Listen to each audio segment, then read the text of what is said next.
Good afternoon. I am Amber Miller, your host for Thursdays with AARP Wisconsin. Before we get to today's guest, just as a friendly reminder, if you're looking for information about upcoming events, advocacy, all in between, please visit the AARP Wisconsin website at aarp.org/WI. Also, please remember the AARP Community Connections website. There you can find information about volunteer opportunities within your area and also an opportunity to create your own volunteer group. So if you're looking maybe to do shoveling or neighborhood cleanup, all that information can be found below, and also including the AARP Friendly Voice Initiative. This is free and open to all ages. You do not need to be an AARP member, but what you could do is put a request in for yourself or for a loved one to receive a phone call from one of our AARP trained volunteers, because as we know, sometimes it's just really nice to hear a friendly voice on the other end. So information on both of those can be found at the website below, which is aarpcommunityconnections.org, or you can call 1-888-281-0145. And we're also looking for great volunteers to join the AARP Wisconsin family. So if you're interested in virtual right now opportunities and possibly in person in the future, we'd love for you to go to the website below to get additional information on local volunteer opportunities. And you can also fill out an application and one of our staff members will reach out to you. So you can visit aarp.org/I-want and then the number 2. So I want to volunteer, or you could find also this information on the AARP Wisconsin website. So just as a friendly reminder too, if you're interested in asking questions to our guests today, if you're on the Facebook page or YouTube page, you can post them below and we will be taking live questions throughout the show. So as you may or may not know, February 4th, which is tomorrow, is a Transit Equity Day. And this might be the first time you are hearing about this. But today we have two really great guests that are going to be talking more about this. So I would love to introduce Jana Lynott, who is the AARP Senior Strategic Policy Advisor, and then also Gregg May, who is the Transportation Policy Director with 1,000 Friends of Wisconsin. Welcome, Jana and Gregg. Thanks for having me. Yeah, thank you for having us, Amber. Absolutely. So, Gregg, I'll start with you. First. So, two questions. So, one is, can you tell us just a little bit about 1,000 Friends of Wisconsin, because a lot of people might not know of your organization.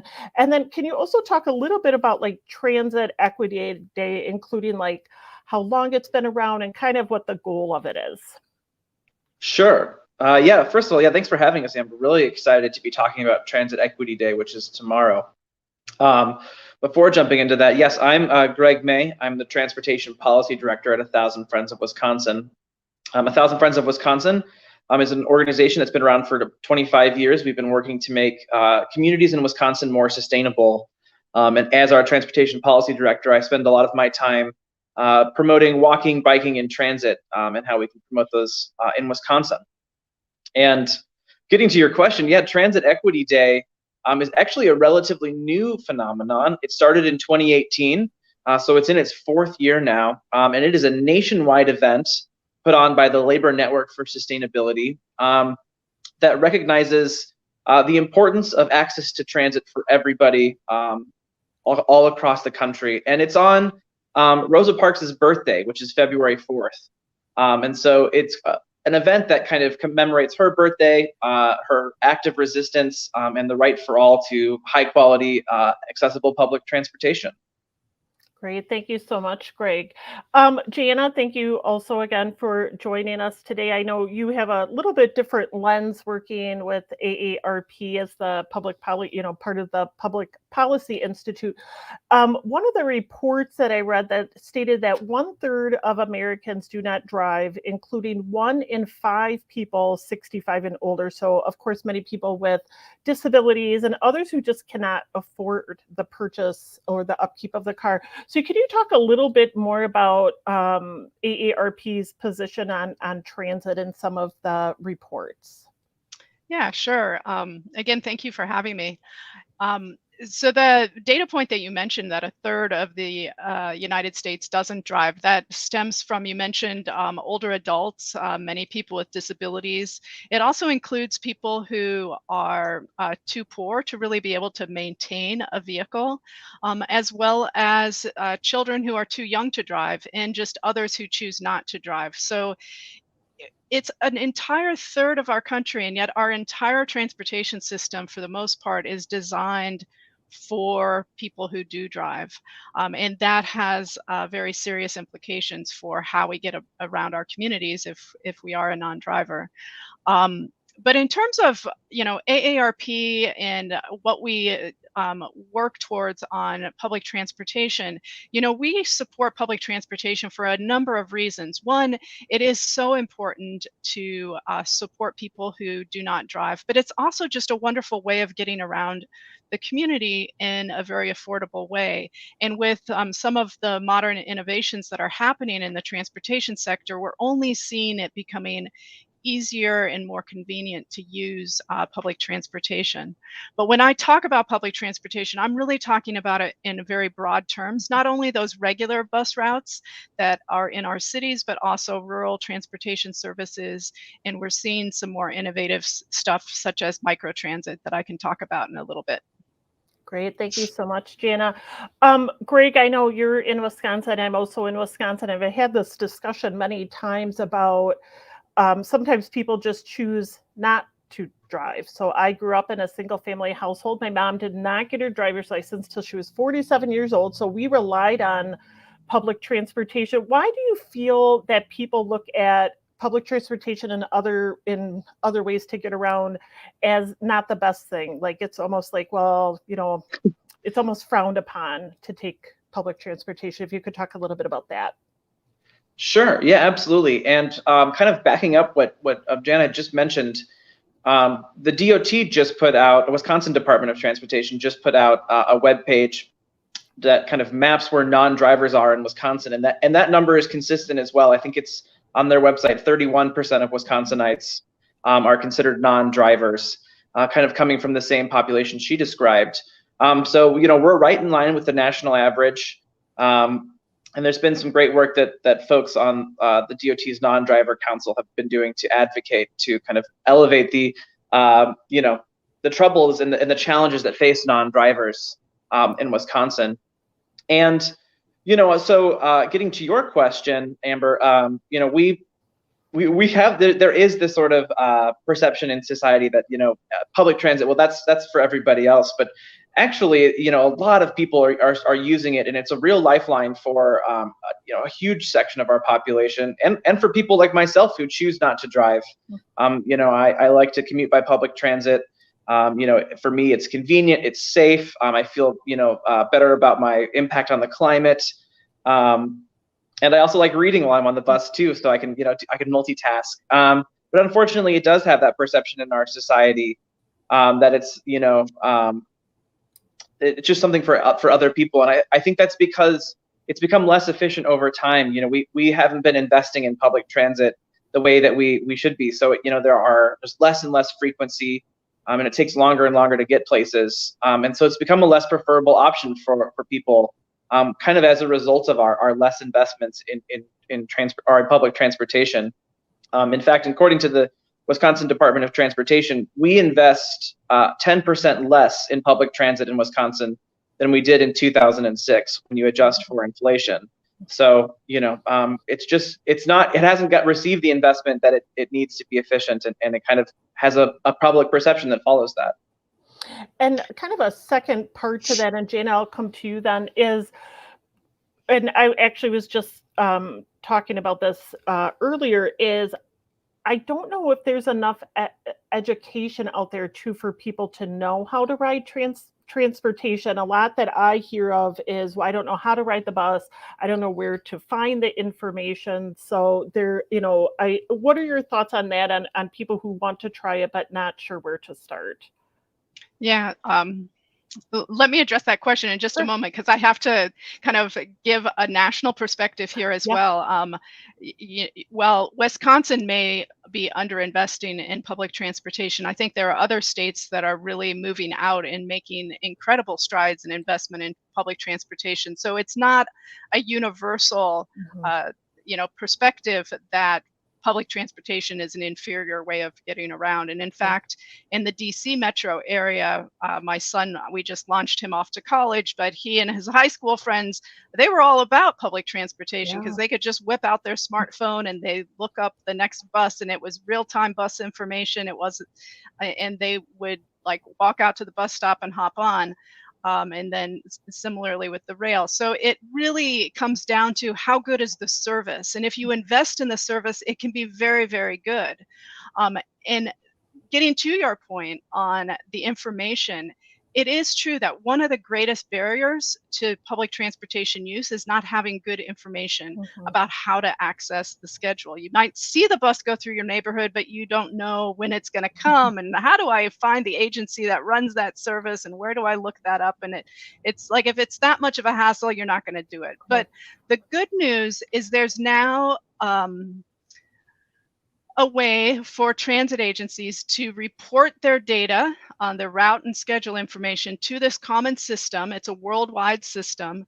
And then trip planning apps like Google Maps can pick that up and offer information about service to their customers. So literally, all you need at this point is an internet connection, a smartphone, computer, etc., and you can find all kinds of service from all over the world, but it requires the agency to put that information into the system. I know Milwaukee and Madison have done that. I've been able to look that information up, but I don't know, does Appleton have transit service? It's not showing up when I look for it. So they may have service. Yeah. And Gregg, what are your thoughts on the question about the education piece? Yeah, it's great to be on this call with Janice. She's spot on. It's exactly right. There are places, first getting back to the original point, there are places where we're investing in transit and it's making a huge difference. So this isn't a nationwide trend. And there are really excellent examples across the country happening that Wisconsin could look to as case studies. But then getting back to your question, yeah, it's an enormous hurdle. Behavior change is really difficult. And so we live in such an auto-centric society that a lot of people have just been driving their whole lives, and they, and even for me, the first time I got on the bus, it was kind of a little bit scary about, how does it operate? I don't want to be the cog that's, in the machine that's breaking things down, swiping your card. How do I get it? How do I get on there? But once you get over those hurdles, I think people find that it's actually very easy to use. At least in Madison and these places that have, interactive maps. So it is an enormous challenge to get people to do it the first time. But I've had friends who, were worried about using it, and I rode with them for the very first time, and they started taking the bus afterwards. They were, this is incredible. This is easy. This is easier than I thought it was going to be. And so, I think it remains an enormous barrier, just the hurdle people have in their minds about, how do I use it for the very first time? And just having a behavior shift from just automatically getting into a car or, using a different mode of transportation. So it remains a big barrier, but I think once you can get people over that hurdle, it's actually a really easy system to use. So. Great, thank you, Gregg. Darren, if we could take Arlene's first question. And whoever would like to answer this first. So Arlene is asking, do you have any plans to support or get involved with the high-speed rail service? I don't know, maybe if Gregg, if you wanted to take that one first. Sure. We are big supporters of passenger rail at 1,000 Friends of Wisconsin. Whether that be commuter rail, we're really supportive of the KRM line, which is the commuter rail that is being explored, has been explored in the past, and is currently being explored in Kenosha, Racine, and Milwaukee. Big fans of that. There's infrastructure money, so there's coming in, which Amtrak will control. So, we're hoping to see connections to Madison through that, a partnership with Amtrak that would get, a rail to Madison. So we're involved in the subject and really big advocates for it. And we're starting to see some positive changes in Wisconsin around it.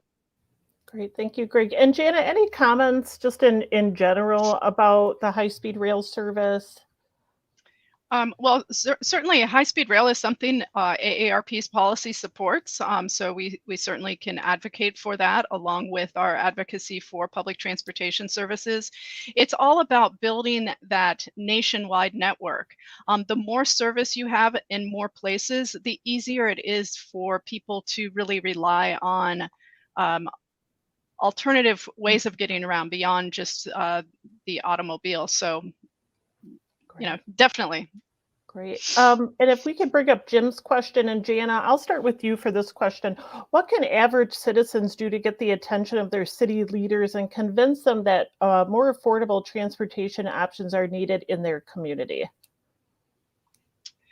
Well, I think, the first is to really start with good information about what the population of your community looks like. I think too often we just do sort of generalized data points about, well, 90% of our population uses, drives alone to work, et cetera. But if you start really breaking it down by different population groups, different neighborhoods, and you overlay that with existing services, then you can start to see those gaps as well as where the demand might be. And I think organizations like Gregg's, the planning office can help pull some of those data points together to make the case. But also you don't have to be extremely technical in going out. Just reach out to your elected officials and say, hey, this is important to me, and I would like to see more public transportation. If you hear that enough from your constituency, it starts to strike a bell.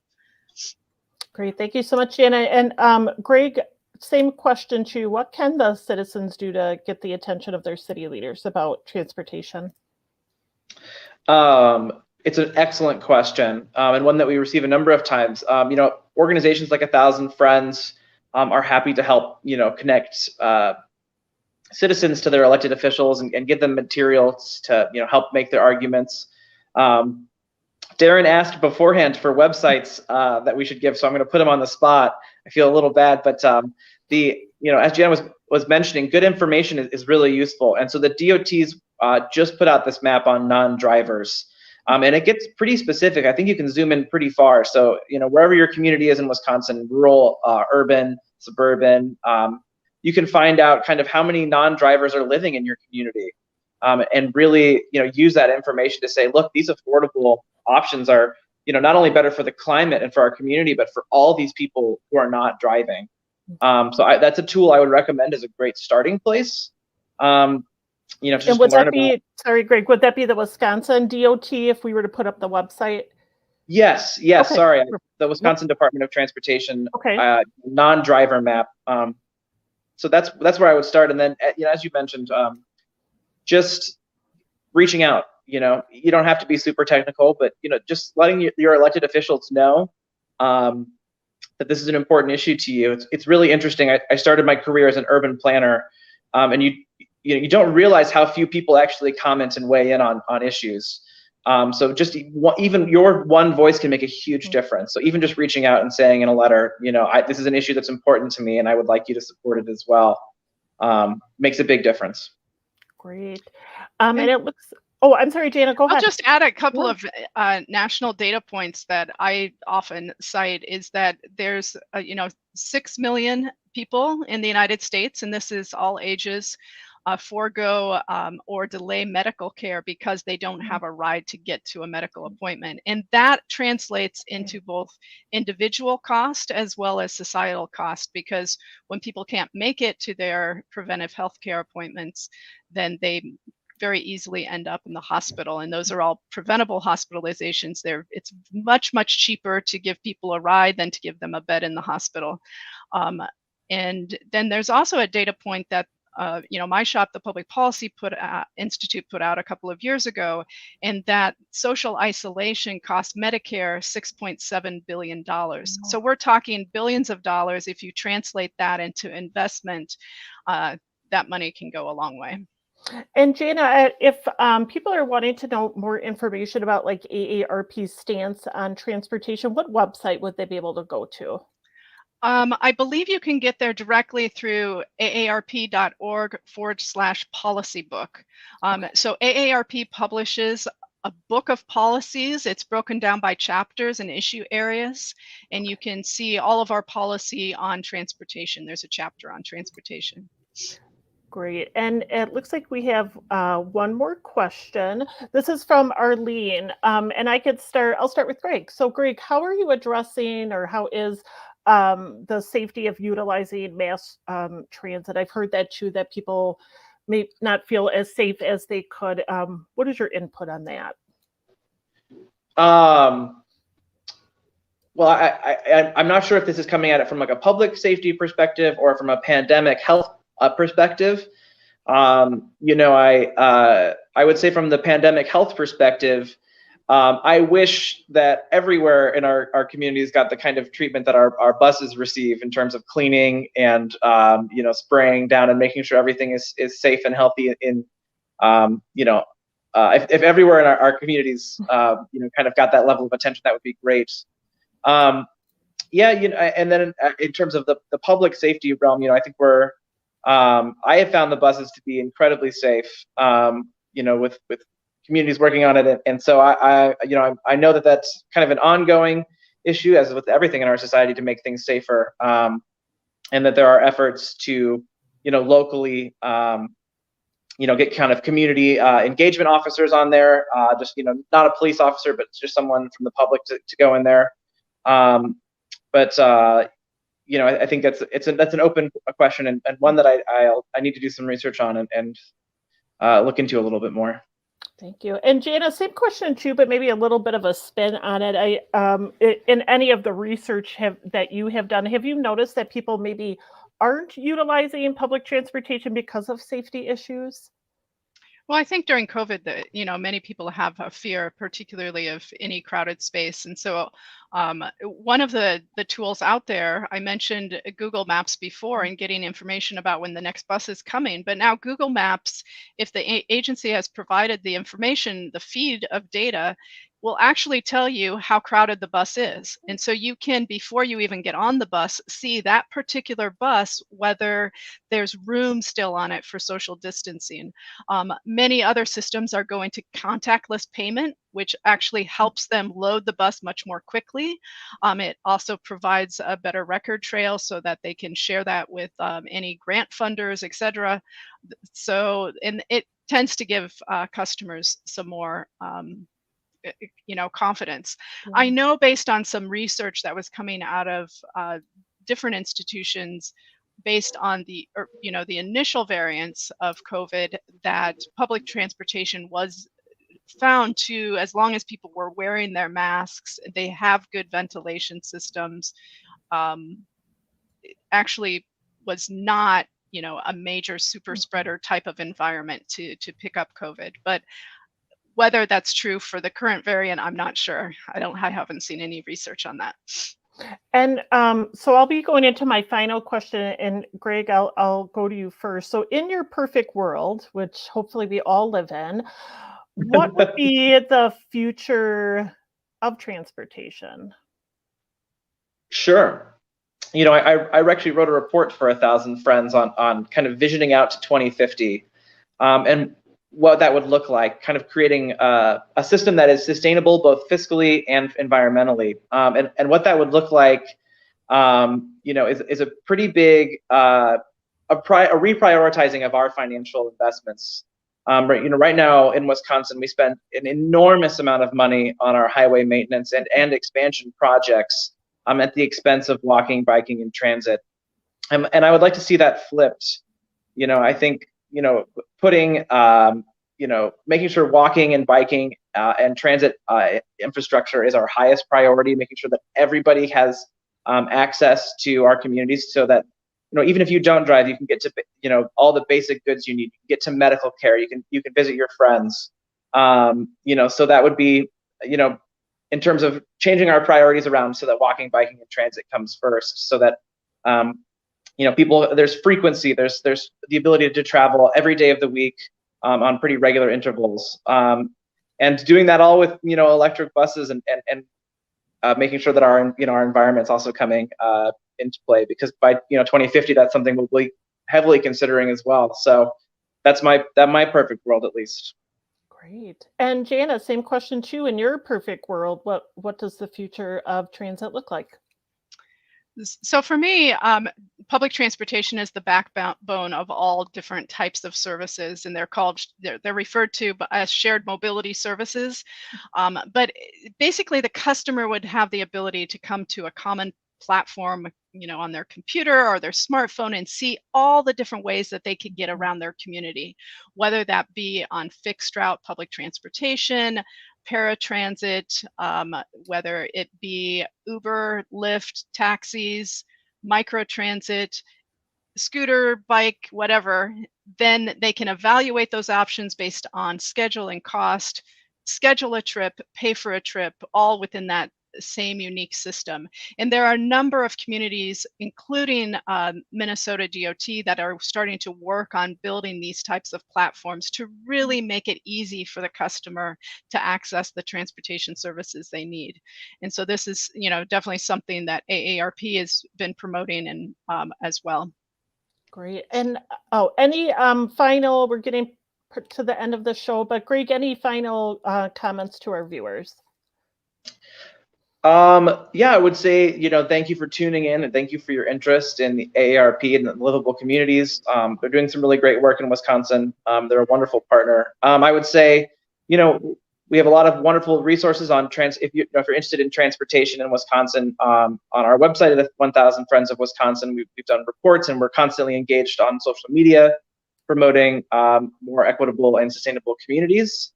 And the last thing is to check out Transit Equity Day tomorrow. There's a lot of activities going on their website. The governor is making a proclamation. We have mayors across Wisconsin, including Madison, Eau Claire, La Crosse, Oshkosh, Appleton, Neenah, and Menasha, who are making proclamations. So get engaged and help promote Transit Equity Day tomorrow. Great. Thank you so much, Gregg. And Jana, any final comments? I would just invite people to visit our Future of Transportation website, and there you can get a lot more information about this vision for where we can go. Great. Jana and Gregg, thank you so much for joining us today. I know a lot of valuable information, especially to folks who didn't even know that there was a Transit Equity Day. So I appreciate you both being here today. Thank you so much. Thanks, Amber. Thank you. Yeah. And of course, we always talk about upcoming virtual events that might be of interest to you. So tonight there is a workshop, culinary class, gourmet charcuterie boards. There is a movies for grown-ups on February 8th. Becoming the Goat, the Tom Brady story. February 9th lecture, Champagne, the Bottle, and the Business. Sounds really good. And February 10th at 6 p.m., Professor of Rock, Motown's Profound Influence. You can find all that information and to register at the website or phone number below. Please always remember Small Dollar Big Impact, which is a monthly grant program that we launched a few years back, is open for applications that are due for February 15th. So if you know of a nonprofit, municipality, or other that is interested in making an impact in their community for up to $1,000, we invite you to go to the website below to find additional information, eligibility, and you can also view past winners. So you could go to AARP/WI and then SDBI, which is Small Dollar Big Impact. For next week's show, February 10th, it's all about plan to vote in 2022. So 5 simple steps to make sure your vote counts. Will be joined by the AARP Wisconsin Advocacy Team, which is next Thursday, February 10th here at noon. I want to thank you so much for joining us today. Feel free to share this video or forward it onto your network. Of course, we'd love for more people to get involved in Transit Equity Day, so please make sure to follow the website that was talked about possible opportunities and information within your local area. But thank you so much for joining us today. We'll see you next week.